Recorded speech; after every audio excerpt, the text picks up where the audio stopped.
Bien-aimés dans le Seigneur, bien-aimés qui ne sont pas encore dans le Seigneur et toute personne qui aura l'opportunité d'écouter ce partage, bonjour, soyez les bienvenus. Le thème de notre partage ce matin va être intitulé « L'amour de Christ pour nous ». Bien-aimés, j'étais en train de lire le passage de Jean 10 à partir du verset 11. C'est un récit que nous connaissons tous. C'est le récit qui parle de Christ comme étant le bon berger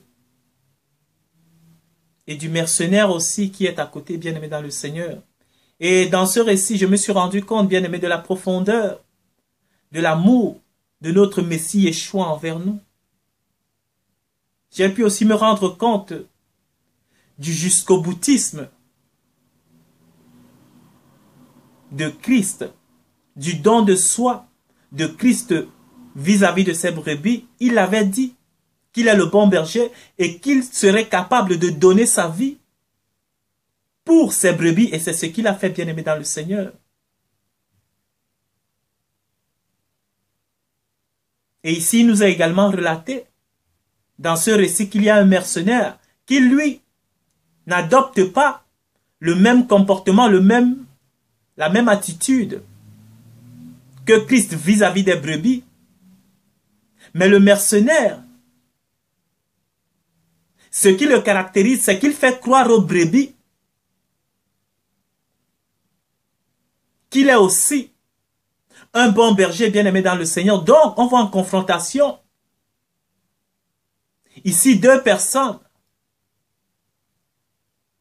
deux maîtres, mais il n'y en a qu'un que la Bible appelle le bon. Et donc, nous allons lire, bien-aimé dans le Seigneur. C'est dans Jean 10, à partir du verset 11.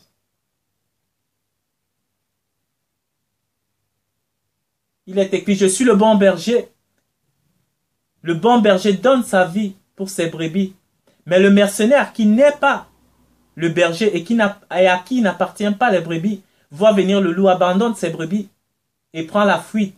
Et le loup les ravit et les disperse. Le mercenaire s'enfuit parce que il est mercenaire et qu'il ne se met point en peine des brebis.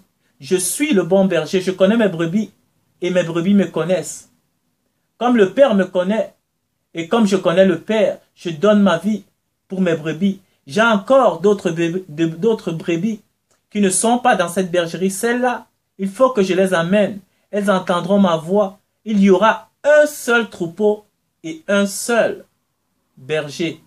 Bien-aimé dans le Seigneur, la parole nous dit ici qu'il y aura un seul troupeau et un seul berger. Mais dans le récit, nous voyons que le Messie Yeshua, qui est le bon berger, justifie sa position de bon berger en donnant sa vie pour ses brebis bien-aimés, ce qu'il a fait. Et qu'il y a aussi un autre qui veut prendre la position du berger, mais qui n'en est pas un, qui est un berger de substitution, qui est un berger fourbe, qui fait croire aux brebis qui manquent d'entendement, aux brebis qui sont des brebis galeuses, parce que bien aimé dans le Seigneur, quand vous constatez, j'ai eu à voir des documentaires sur ceux-là qui gardaient des cheptels, des bœufs, des vaches, des troupeaux de brebis. Ces gens, bien aimés dans le Seigneur, quand ils s'annoncent à leurs brebis, quand ils veulent commencer à regrouper leurs cheptels, bien aimés dans le Seigneur, qu'est-ce qui se passe souvent? Ils utilisent soit leur voix, ou soit parfois des instruments. Et bien aimés, les brebis qui leur suivent ne confondent pas la voix du berger bien aimé dans le Seigneur. Quand le berger vient, il commence à appeler ces brebis bien aimés, les brebis le suivent. Et ces brebis-là ne confondent pas sa voix à la voix d'un autre. Si vous venez et vous simulez la voix du berger bien aimé dans le Seigneur, les brebis vont le détecter immédiatement, ils ne vous suivront pas. Ils ne suivront que soit la voix de leur maître, soit le son de l'instrument que leur maître utilise d'habitude pour qu'ils puissent le suivre. Ils ne suivront pas le son d'un autre instrument qui n'est pas l'instrument de leur berger bien aimé dans le Seigneur. Et donc, Ces brebis-là, on peut les caractériser de brebis sages, bien-aimés dans le Seigneur, puisqu'ils savent reconnaître la voix de leur maître.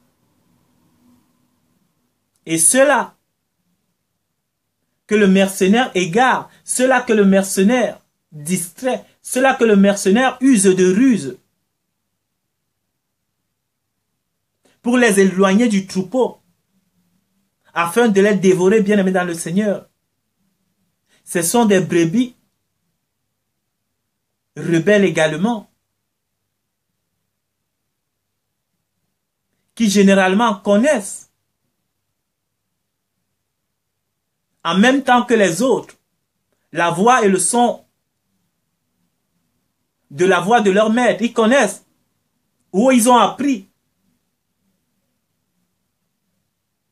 à entendre la voix et le son de l'instrument que le maître utilise. Mais pendant que les autres brebis étaient assidus à l'écoute de l'enseignement de cette voix, ils étaient distraits. C'est eux que le mercenaire arrive à piéger. Mais les véritables brebis, bien-aimés dans le Seigneur, ne peuvent pas être piégés, car ils connaissent la voix véritable de leur berger et le son de l'instrument qu'il utilise pour les appeler au rassemblement, bien-aimés dans le Seigneur. Et ici donc, quand on fait une corrélation avec la situation des hommes aujourd'hui sur la terre, bien-aimés, il y en a un qui vient aussi avec l'étiquette de bon berger. Quand il vient sous sa couverture, ben, il fait croire aux hommes que non, c'est lui qui est bon. Il veut votre bonheur, il veut votre réussite, votre succès, votre joie. Il veut vous donner ce qu'est la vie véritable même. Et quand il vient avec des artifices et des paillettes, bien-aimés dans le Seigneur, puisque c'est ce que l'homme charnel, l'homme animal aime. Mais quand il fait du bien à la chair de l'homme sur son plan physique, quand tu lui donnes des habits, quand tu lui donnes de quoi nourrir son ego, de l'argent, des biens matériels, mais la brebis insensée ici prend le mercenaire pour le bon berger. Il prend le mercenaire pour le bon berger, bien-aimé dans le Seigneur. Mais ce qui est bien ici de constater, bien-aimé dans le Seigneur, c'est que Christ, il s'est sacrifié pour ses brebis. Ce que le mercenaire n'a jamais fait. La Bible me dit que quand le moment du sacrifice arrive, le mercenaire, il prend la fuite. Et même dans ceux-là qui marchent avec l'impie, bien-aimé dans le Seigneur, quand ils signent un contrat avec lui, quand ils se mettent avec lui, c'est eux qui se mettent en péril. C'est eux qui mettent leur vie en péril. Et quand maintenant l'impie, l'ennemi, a fini de les utiliser, s'il voit qu'ils ne sont plus utiles pour son œuvre, ben il se sépare d'eux, il choisit quelqu'un d'autre, il continue le chemin. Il ne se sacrifie jamais pour ses brebis. Mais aujourd'hui, pour nous, ceux qui sont les fils d'Élohim, Christ nous a montré le chemin. On ne peut pas douter de sa sincérité puisqu'il l'a fait. On ne peut pas douter de son amour puisqu'il l'a fait, bien-aimé dans le Seigneur. Il s'est donné, il s'est sacrifié pour que nous ayons la puissance, la capacité de nous tenir face à l'impie, la capacité de nous extirper de la domination du méchant. Ce n'est que grâce à son sacrifice que nous sommes capables de nous soustraire à celui qui gouverne ce monde. Mais si il ne s'était pas sacrifié, bien aimé, aucun homme sur la terre n'aurait eu la force d'avoir l'ascendance sur Satan. Mais comme il a donné sa vie ici pour ses brebis ont la victoire sur le monde et sur le chef de ce monde qui est Satan, bien aimé dans le Seigneur. Mais ceux qui sont dans le camp de Satan, Satan ne s'est jamais sacrifié. Les bien-aimés qui m'écoutez, mais qui êtes encore sous la domination de ce méchant, il ne s'est jamais sacrifié pour vous. Il vous fait croire qu'il vous aime, il vous fait croire qu'il vous veut du bien, puisque vous ne vous définissez que comme chair, vous ne vous définissez que à partir de ce corps visible, bien-aimé dans le Seigneur, il le sait. Mais Satan lui-même sait que l'homme, de par sa nature, est tout d'abord esprit avant d'être corps, bien-aimé dans le Seigneur. Et cela, le Messie Yeshua nous l'enseigne dans le livre d'Hébreux. La Bible dit qu'avant qu'il ne rentre, qu'il ne pénètre le monde, bien-aimé dans le Seigneur, il dit à son Père que tu m'as fait un corps dont le corps a juste été fait pour abriter l'esprit de Christ dans ce monde. Le corps a été fait pour que Christ soit visible dans ce monde physique. Mais sinon, au commencement, Christ est esprit. Et les hommes qui s'attachent à lui sont aussi esprits. Ceux qui se joignent à son sacrifice, ceux-là qui adhèrent à lui, ceux-là qui acceptent d'être véritablement ses brebis, ils sont esprits. L'homme est esprit. Mais puisque Satan sait que vous vous définissez, vous mes bien-aimés, qui êtes encore dans les mains du méchant ou qui, sans le comprendre de manière consciente ou inconsciente, sont encore sous sa trappe, ben puisque vous ne connaissez pas le vrai visage de qui est le maître, qui ne l'est pas, ben n'importe qui peut se présenter comme le bon maître, vous l'accepterez, parce que vous vous définissez comme étant physique, charnel, et comme il le sait, ben il va vous mettre votre plan physique, la chair à l'aise, selon le monde bien sûr. Il va vous donner tout ce qu'il faut. Ben, s'il faut qu'en vous donnant ces choses, votre âme reste captive éternellement et finisse par avoir le même sort que lui, bien-aimé dans le Seigneur, il ne va pas s'en priver. Et c'est ce qu'il fait. La Bible dit ici que le mercenaire, quand il s'agit à son tour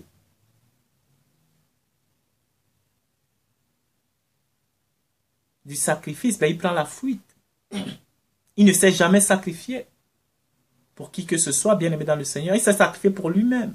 Il a désobéi pour prendre la place de celui qui est, pour prendre la place du Créateur.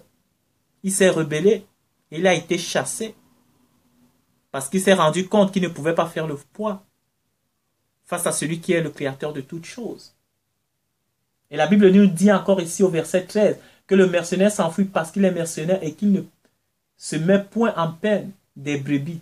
Il ne se met point en peine de toi, mon frère, ma soeur. Qu'il écoute encore. Mon frère, ma soeur, qui demeure encore sous ses joues. Qui fait encore des compromis avec lui. Qui a encore des accointances avec lui. Parce qu'il t'offre des miettes. Qu'est-ce qu'il t'offre?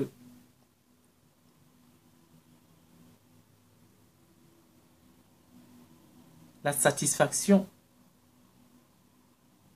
de ton être physiologique qui est amené à passer bien aimé dans le Seigneur. Ce n'est pas bon, ce n'est pas mauvais, pardon, de prendre soin du corps. Je ne suis pas contre le corps, ni contre la chair. Si le Père nous a donné, on doit en prendre soin. Je ne dis pas non, mais le Père sait à prendre soin du corps et de la chair, mais il te fait, c'est que le Satan fait peur aux gens, c'est de dire que si vous prenez ce chemin-là, qui est le chemin de Christ, mais voyez comment il a fini, c'est un chemin de perdition.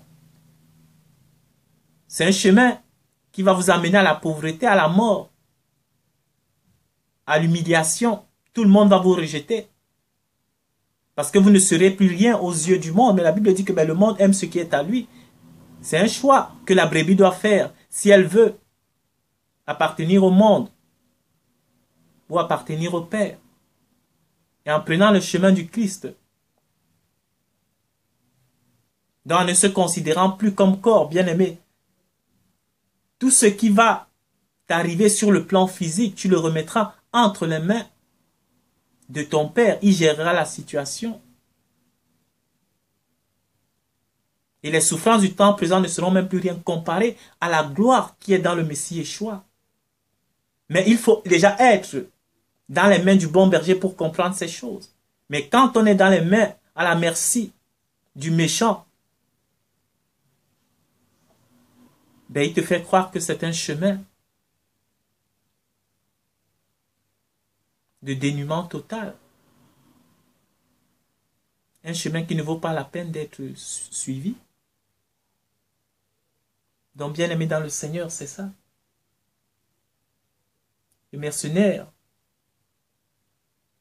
il n'a point de peine pour les brebis.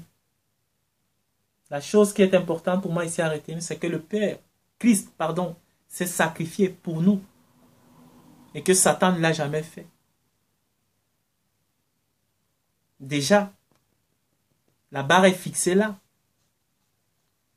Si on avait besoin d'une seule preuve, d'une seule motivation pour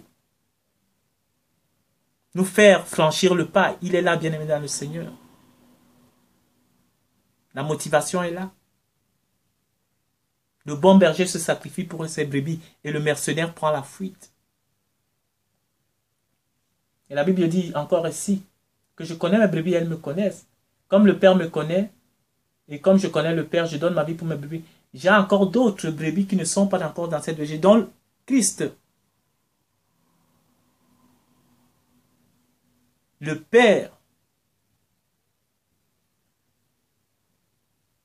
Elohim,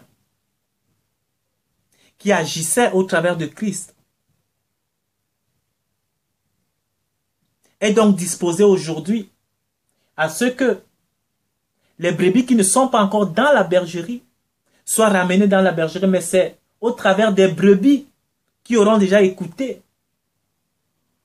la voix du bon berger que le Père veut ramener tout un grand troupeau qui est encore dans les mains du mercenaire ou que le mercenaire a ravi.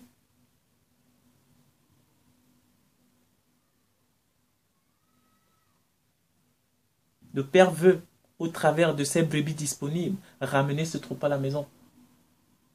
J'ai encore d'autres brebis qui ne sont pas de cette bergerie. Celles-là, il faut que je les amène. Elles entendront ma voix et il y aura un seul troupeau et un seul berger.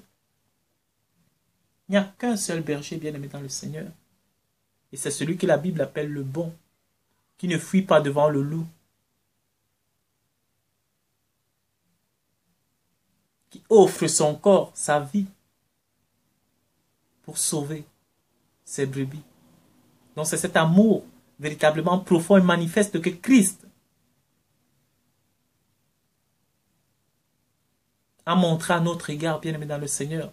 N'ayons donc pas peur aussi de nous engager dans cette voie, peu importe ce que ça peut nous coûter, bien-aimés dans le Seigneur. Si un ami, si on prend sur le plan physique, quelqu'un que tu aimes, ben donne sa vie pour toi, il prend une balle pour toi, il décède, il meurt.